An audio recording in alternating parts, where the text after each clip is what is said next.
Mr. Garner, thank you for participating in this Civitas interview with us. Well, thank you very much for having us. And our first question, what do you believe to be the role of the judiciary? If elected, how will your understanding of your role manifest in your adjudication? Well, I think the simple answer to the role of the judiciary is to say that legislators legislate, they debate, and then they enact laws. And it's the judges who apply those laws to a given fact pattern. That's the simple answer, but the more complex answer is if you look at the constitutions, both the North Carolina and the state constitutions, it's pretty clear that the legislative functions and the executive functions are enumerated powers.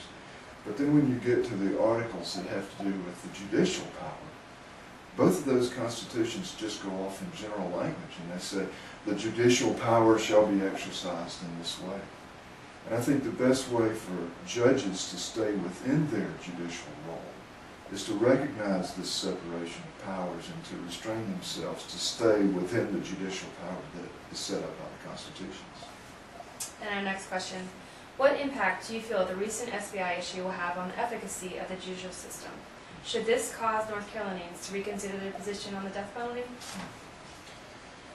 Well, I think the problems, as we've read in the press about the SBI and the lab reports, I think it's reasonable to anticipate that there's going to be some more work for both the trial courts and for the Court of Appeals to do as a result of this. And it underscores the importance of having good people, conscientious people, doing a good job in every aspect of our judicial system. I don't think it's going to challenge the efficacy of our system, but it may create some efficiency challenges that we'll just have to address.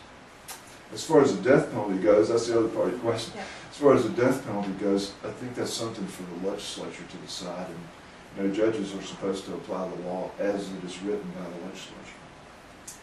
And our third question, what are your thoughts on judicial offices being made nonpartisan and about publicly financing appellate court races? Well, as I've been out on the campaign trail and talked to a lot of voters, the feedback that I seem to be getting is that the voters believe, I think, that a partisan election would give them additional pieces of information that they don't now have. And so if our concern is to inform voters so that they can cast a knowledgeable vote when they go in that voting booth, then it may be that partisan elections would give them that information that they don't now have. As far as public funding of judicial campaigns, I personally oppose that. I think that there are good arguments for it, but I'm not persuaded by them, and I'm not participating in the public financing program. And our final question, why should North Carolina elect you to become a leader of its judicial system?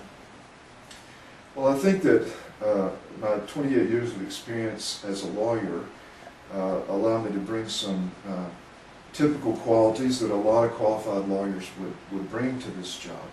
But also I think I bring some unique qualities. I've worked for 9 years in private practice over in Durham, and then I heard about 6,000 cases in unemployment hearings over 7 years or so at the Employment Security Commission. And for the last 11 years, I've worked as counsel to the Commissioner of Banks right down the street, engaged in preparing legislation and seeing that enacted, doing litigation and appeals both within our agency and then through the courts. And then on a daily basis wrestling with some pretty complicated laws and fact situations sometimes and applying the law to those situations. So I think that combination of experience and background and philosophy qualified me to sit on the Court of Appeals, and I'd like the job very much. Well, thank you for your time. Thanks, Karen. Thanks for having all of us in.